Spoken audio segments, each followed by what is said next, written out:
بص، انا حاسس بيك. انا عارفك انك مهما ذاكرت ومهما حليت ومهما قطعت نفسك وسهرت برضه مش بتقفل او مش بتجيب الدرجه اللي انت عايزها في الفاينل بتاع الدرس بتاعك، سواء بتاخد سنتر او سواء بتاخد اونلاين. بالرغم ان صديقك اللي انت شايفه انه ما بيذاكرش وبتاع بيجيب درجات اعلى منك، فمش عارف انت مش عارف ايه المشكله، صح؟ فباذن الله هعرفك النهارده الطريقه اللي تقفل بيها بعون الله بعون الله الفاينل، بس عايزك ايه؟ تسمع الفيديو للاخر.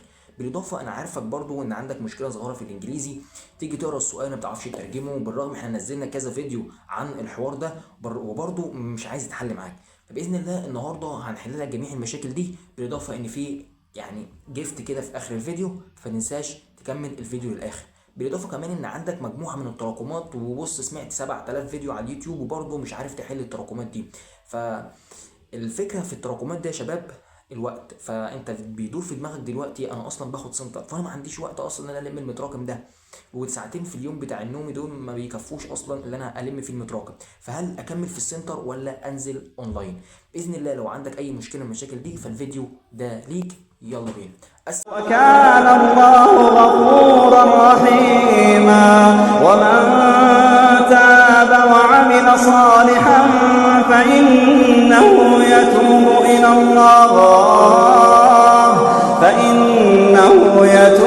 إلى الله متابا. والذين لا يشهدون الزور وإذا مروا باللغو مروا كراما. السلام عليكم ورحمة الله تعالى وبركاته، حياكم الله وبياكم وجعل الجنة مسوانا ومسواكم. اللهم علمنا ما ينفعنا وانفعنا بما علمتنا وزدنا بك علما. اللهم بارك لنا في وقتنا، اللهم آمين اللهم آمين يا صديقي. بص يا صديقي، قبل ما نبدأ عايزك تصلي على النبي، تعمل لي اشتراك كده عشان والله العظيم ده اللي يعني اللي بيخليني ايه اهو اعمل لك الفيديو. وعملنا باذن الله جروب على التليجرام بننزل فيه الملخصات بتاعتنا، حاجه تعجبك جدا جدا جدا. ما تنساش الهديه اللي في اخر الفيديو، فكمل الفيديو للاخر. طب اول حاجه يا جدعان الشوامل. الشوامل انت مهما ذاكرت فيها ما بتجيبش الدرجه النهائيه او بتنقص درجه او درجتين. هقول لك انا وقتي طريقتي اللي كنت بذاكر ليها قبل ما اروح الشام. انا كنت بعمل ايه بالظبط بالتفصيل ممل يا صاحبي. انا كنت مثلا اهو بجيب مثلا الكتاب ده، مثلا انا ورايا شامل فيزياء على اول 3 دروس، فكنت بجيب الدرس بقراه كويس جدا واحل الامثله المحلوله اكني اول مره اشوفها في حياتي. تمام. بعد ما خلصت قراءه الدرس وحليت الامثله المحلوله بتاعتي، بعمل ايه بقى تاني؟ اسمع عشان دي مهمه جدا. انت كده كده حليت في اول السنه او حليت اول ما خدت ال3 دروس دول، انت حليت مثلا من كتاب وليكن كتاب الامتحان. طب هل بقى امسك كل سؤال وراجعه واحله تاني؟ اقول لك انت معلش، لا لا. امال هنعمل ايه؟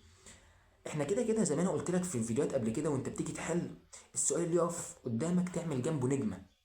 طب النجمه دي يا جدعان انا هعمل بقى ايه؟ وقتها جه انك قبل ما تروح تحل من كتاب اخر زي ما هقول لك دلوقتي، تجيب الكتاب اللي حليت منه في اول السنه تراجع على الامثله اللي انت كانت واقفه قدامك، تشوف الفكره بتاعتها وقفت فيها ليه. يعني طب انا اعمل الحوار ده ازاي؟ هقول لك بص يا صديقي، انت كده كده اصلا المساله دي وقفت قدامك ورحت سمعت مثلا الشرح بتاعها على اليوتيوب او سمعتها من المدرس بتاعك او غيره. طب انا دلوقتي انا عايز بقى، انت دلوقتي مش عارف بقى، انت عارف تحلها اصلا؟ يعني انت لو جيت تحلها دلوقتي هتعرف ولا اروح اسمع شرحها على طول؟ لا يا صديقي. هنعمل ايه في السؤال اللي كان واقف قدامك قبل كده وانت حليته وسمعت شرحه وفهمته وخلاص وعديته؟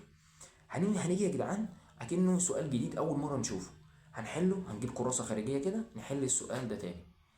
بنسبه 99% السؤال ده هيقف قدامك تاني. لا، طب ما هو وقف قدامي اول مره وفهمته والدنيا كانت بسم الله الرحمن الرحيم الحمد لله وخلاص خلصنا السؤال. ليه؟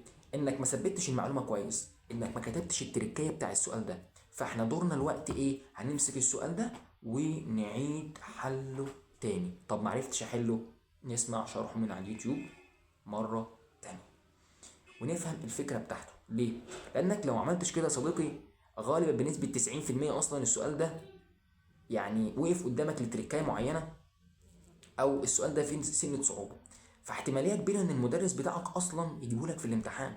مش هيجيب لك بنفس المثال، ولكن هيجيب لك نفس الفكره. فانت اصلا لو ما حلتش السؤال الاسئله اللي وقفت قدامك دي، او لو ما عدتش عليها النظر تاني، فكده كده انت هتنقص.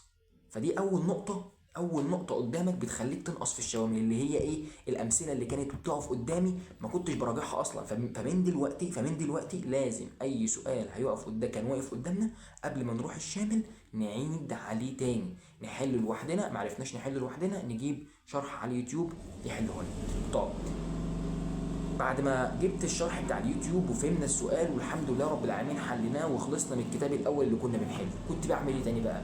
بجيب كتاب خارجي تاني. بتجيب كتاب خارجي تاني؟ بجيب كتاب خارجي تاني. طب مثلا انت كنت بتحل كتاب الامتحان في اول السنه، انا مثلا تاني كتاب كنت بحله كتاب الوافي. كنت بجيب مثلا على الدرس الاول انا خلاص خلصت شرحه، حليت الامثله المحلول عليه، جبت الاسئله اللي واقفه قدامي وخلصتها شرح وحل والدنيا خلاص ثبت في دماغي، والتريكات اللي كنت واقع فيها باذن الله مش هغلط فيها تاني. بجيب بقى الكتاب اللي عليه الدور تاني، مثلا بحل على الدرس تقريبا 50 سؤال على حسب الوقت بتاعك. وبرضو الامثله اللي هتقف قدامك هتعمل علامه نجمه وتسمع شرحها على اليوتيوب. بس انا عايزك يا صديقي قبل ما تجيب اي كتاب تحله، افتح شرح على اليوتيوب، اكتب كده مثلا حل كتاب مثلا الوافي الدرس الاول، اشوف هل الحل بتاعه ده موجود على اليوتيوب ولا لا، بحيث ما انا اصلا ما احلش والاخر اصلا ما الاقيش الاجابات بتاعته، فانا ما استفدتش اي. اقسم بربي انت محصلتك صفر، انت ما عملتش حاجه اصلا. فلازم يكون الكتاب اللي انا هحل منه ليه اجابات، ليه شرح على اليوتيوب، مش اجابات بس. ما هو انت عرفت الاجابه بس مش عارف الشرح بتاعها، فانا لازم اكون عارف الاجابات والشرح. هتقول لي يا عم انا عندي المدرس بتاع السنتر وبتاع، اقسم لك بالله، اقسم لك بربي انا عمري ما رحت سالت المستر بتاعي في سؤال واقف قدامي. ما كنت تعمل ايه؟ كنت بجيب شرح من على اليوتيوب. عايزك يا صديقي تداري على نفسك، لان الحسد ذكر في القران. فانا عايزك يا صديقي قبل ما تروح تحل الكتاب ده تعمل ايه؟ تشوف شرح موجود على اليوتيوب ولا لا. طب هتقول لي في مشكله تانية صغنونه بتقابلني، انا اصلا يعني ايه، حالنا على قدنا زي حال اقسم بربي يعني. طب اعمل ايه؟ معيش فلوس اجيب الكتب، او اصلا مش متاح معايا الكتاب دلوقتي، او كان نزل في اول السنه وانا ما اشتريتهوش. عندك التليجرام مليان حرفيا كتب، تنزل الكتاب PDF وتجيب كراسه خارجيه تحل فيها عادي جدا. فانا عايزك، احنا عرفنا يا جدعان دلوقتي انا بذاكر للشام ازاي. اول حاجه انا بعمل ايه؟ اول حاجه بجيب شرح الدرس من الاول وجديد تاني خالص، تمام. بحل الامثله المحلوله، بشوف الامثله اللي وقفت قدامي واحلها تاني واسمع شرحها من على اليوتيوب تاني ان لم يكن في امكانيتي ان انا احلها لوحدي. بعد كده بخش على كتاب خارجي تاني بحله. ولازم قبل ما احل الكتاب ده لازم اعرف ان الشرح بتاعه موجود على اليوتيوب والاجابات بتاعته موجوده. وعايز اعرفك حاجه كمان، انا مثلا كتاب الشامل كنت جايبه في اول السنه وبحله بجانب كتاب الامتحان. كانت الاجابات اللي ورا معظمها اقسم بربي يعني 55% منها غلط. فكنت اجي احل السؤال متاكد منه مليار في المية اللي هو صح، واجي اروح الاجابات اللي ورا الاقيها غلط، واجي اسمع شرح على اليوتيوب الاقيها نفس الاجابات بتاعتي.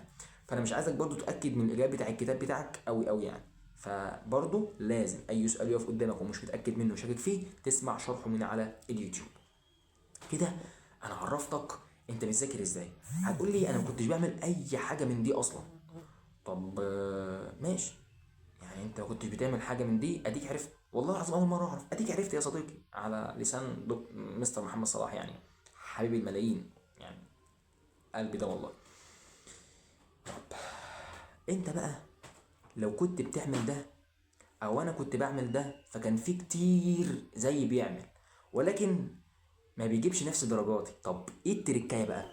هقول لك التركايه يا صديقي، نتقرب من ربنا قبل ما نروح للامتحان. كده احنا بنتقرب لنا في اي وقت احنا كده اصلا قريبين من ربنا ولازم نكون قريبين من ربنا. ولكن انا كنت بعمل حته تركه صغيره كده وانا رايح الامتحان. كنت بصلي ركعتين قضاء حاجه قبل ما اروح الامتحان، تمام. وادعي الدعاء اللي بيقول اللهم اجعل الصعب سهلا يا رب العالمين. طب وفي ادعيه كتير باذن الله هنزلها لك على التليجرام او انت اصلا اوريدي عارفها. فكنا بنصلي ركعتين قضاء حاجه وندعي ربنا في السجود وبنتوكل على الله وانا رايح الامتحان. فسواء انت بتروح مواصلات او عندك مواصله خاصه بيك فانت لازم تجيب دي يا صديقي. كنت مثلا بحدد والله العظيم انا هسبح سبحان الله والحمد لله والله اكبر 1000 مره 2000 مره وانا رايح لحد الدرس. ده انت بتاخد منه حاجتين، اقسم بربي كان بيطمئن قلبي كده ان اخش الامتحان اسد داخل الامتحان واثق من نفسه حرفيا. انت اصلا حوار التوتر ده هو اللي بيضيعك حتى لو انت مذاكر. فدي كانت بتديني ثقه عاليه جدا. سبحان الله سبحان الله، كانت بتديني ثقه كويسه جدا ان اخش اقفل الامتحان، لانني خلاص انا عملت اللي عليا وقلت اذكاري وكل حاجه. يعني الحمد لله رب العالمين، ربنا يعني ايه، متاكد من ربنا هيوفقني ان عملت اللي عليا وسبحت وصليت والدنيا كانت 100 100. فدي اول تريكايه معانا. تاني تريكايه كنت عامل حصاله كده قبل ما اروح كل امتحان، بحط مثلا جنيه 2 جنيه. الحاجات دي اقسم بالله بتفرق معاك جدا جدا، وانا متاكد ان مفيش واحد هيقولها لك. الحاجات دي يعني محدش يقول لك حرفيا. لذلك انا بحبك يا صديقي اقسم بربي في الله. عشان كده والله العظيم انا السنه اللي فاتت كان في حاجات بتدور اسئله في بالي وحاجات كتير كنتش لاقي حد يجاوبني عليها. فانا قلت اقسم بربي باذن الله اول ما اخلص ثالثه ثانوي ان ربنا كرمني باذن الله اعمل قناه على اليوتيوب ادردش فيها انا وانتم كده. فالحمد لله رب العالمين اهو عملنا القناه، ويا رب يا رب تكونوا بتستفادوا. ولو انت استفدت يعني اللايك ده او الكومنت ده او الاشتراك بتاعك ده بيحفزني نوعا ما. فاحنا بشر كده كده، احنا بشر. فمتنساش تعمل الاشتراك بتاعك واللايك والكومنت، واي مشكله بتقابلك اكيد تكتبها لي في الكومنتات. فكده حوار الشامل باذن الله، باذنك يا رب، باذنك يا رب هتخش تقفله. تمام يا صديقي؟ تمام. نيجي بقى للحته او الجزء الثاني. انا اصلا مراقب ومش عارف بقى هل هكمل سنتر ولا هكمل اونلاين. هقول لك عن تجربتي الخاصه. انا لو رجع بيا الزمن هاخد دروسي كلها اونلاين. هتاخد ايه؟ هاخد دروسي كلها اونلاين. انا كنت في اول السنه ما كنتش باخد غير درس واحد اونلاين، الا هو الاحياء مع دكتور احمد الجوهري. طب لو رجع بيك الزمن هتاخد كله اونلاين؟ ايوه هاخد كله اونلاين. بس عايزك يا صديقي قبل ما تاخد كله اونلاين، قبل ما تاخد الخطوه دي، حط في بالك انك هتتعب شويه، ان كل حاجه هتبقى عليك حرفيا اكنك في جامعه. فلازم تكون عامل حاجه اسمها التو دو ليست زي ما احنا عارفين اهيت. يعني مثلا هوريك، دي كانت بتاع ايام المراجعه يعني، كنت واخدها مش من دكتور احمد الجوهري اهيت. مكتوب ظننا بالله انه لن يضيعنا اهي. دي بتاع دكتور احمد الجوهري النوت يعني.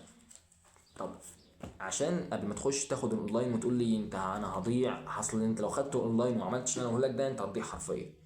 لازم يا صديقي قبل ما اخد الاونلاين انا هعمل الاونلاين اكني بنزل سنتر بالظبط. ازاي؟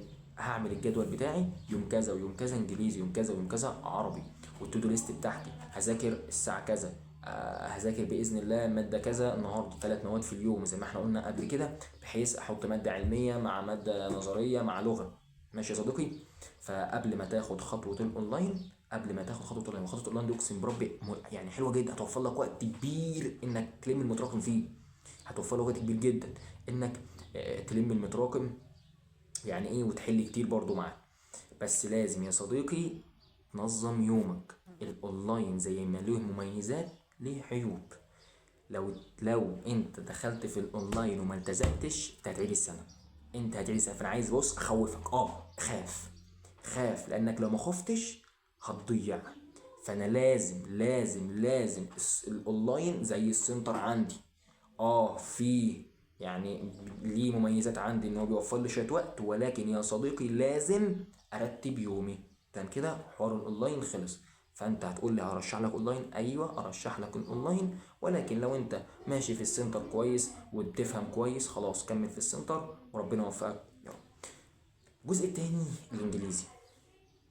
انا عملت لك عليه فيديوهين وانت برضو مصمم انك مش عايز تفهمه، مش عارف تحله، والدنيا اصلا بايظه معاك في الانجليزي وحاجات كتير يا صديقي. هقول لك بقى يا صديقي، قررنا باذن الله ان احنا نعمل كورس الانجليزي هنا على اليوتيوب.